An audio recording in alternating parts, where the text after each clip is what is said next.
Yakult. It just stands out.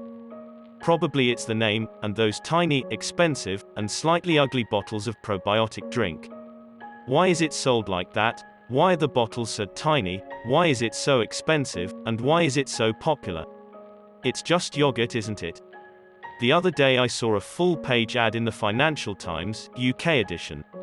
Why would a probiotic drinks company, from Japan, advertise in the Financial Times? Who knows, but maybe because the FT is a Japanese company now. Yakult is not the most flashy, or the largest company in the world. But it is such a great business. Wouldn't it be awesome to own a company, which pulls in a cool $3 to $4 billion in revenue every year, has great profitability, loads of cash, and hardly any debt? Because it would be totally awesome. And it does all that by doing one thing reasonably well. And it is not the most challenging, mind-bending, extremely risky thing either, or even the most important thing in the world. They sell milk in tiny bottles. I mean, sure, the milk is a bit fermented, and a bit flavored, and you sell by hiring tens of thousands of salespeople all over the world, who go door to door, and sell the thing.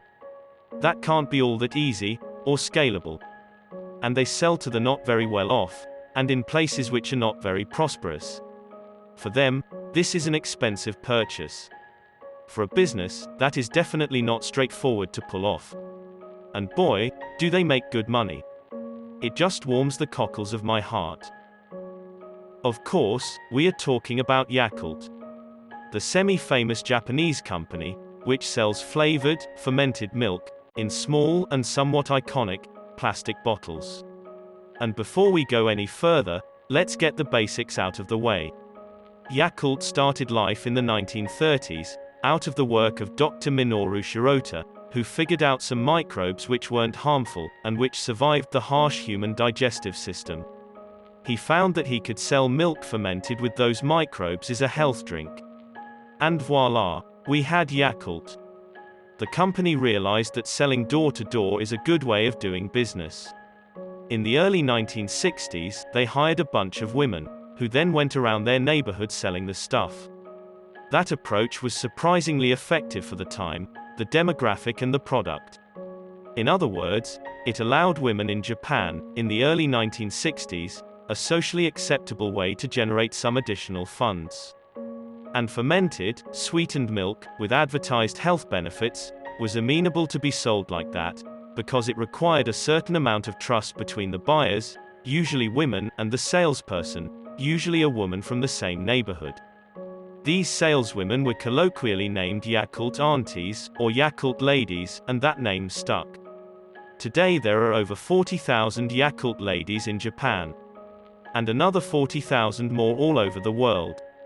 Close to half of the company's total sales comes from this channel.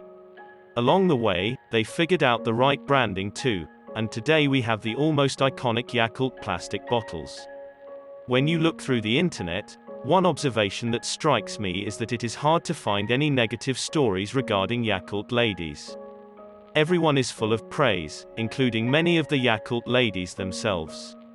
I dunno, that makes me a little suspicious. But maybe it is a genuinely good thing. That the product is good for health, or at least not harmful, that it benefits those who consume it, that the Yakult ladies, who come from not the most well-off sections of our society, prosper by selling them, and that the company makes a ton of money while helping and supporting the community in a positive way. That is just so wholesome. And maybe it really is. Sometimes, we just need those rare good stories. It is interesting to note that outside of Japan, Yakult sells quite well in middle-income countries, especially those in Southeast Asia, even though the product is not cheap at all. Their premise that the drink is good for health, almost medicinal, with even doctors prescribing it sometimes, along with the fact that the company's use of Yakult ladies to sell the product, has worked out quite fabulously for the business. The Southeast Asian region gives the company more sales than their home country of Japan. It is a fairly popular drink in the Asian cultures. A very important way in which Yakult, the business, is quintessentially Japanese, is that it continues to remain an independent entity. Yakult is a company with revenue of $3.5 billion and net profit of $400 million, cash on the books of $2.3 billion, debt of $874 million, and market capitalization of $9 billion.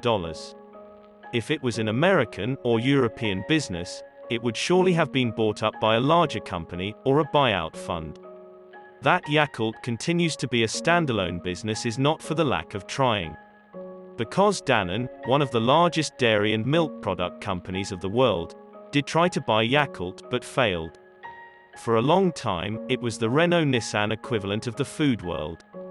Though fortunately, or unfortunately, we did not witness any capture, followed by a James Bond-like flight of a chief executive.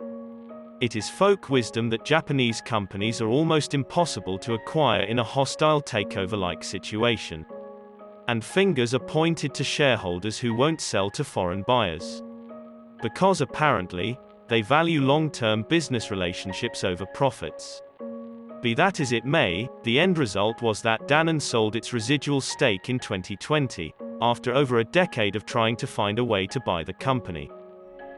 Finally, let me crib just a little bit about the product that this company is selling, in reasonably large volumes, and quite profitably. The fermented milk that Yakult sells is branded as a probiotic drink, something which is of apparent value to our health. However, that bit is questionable.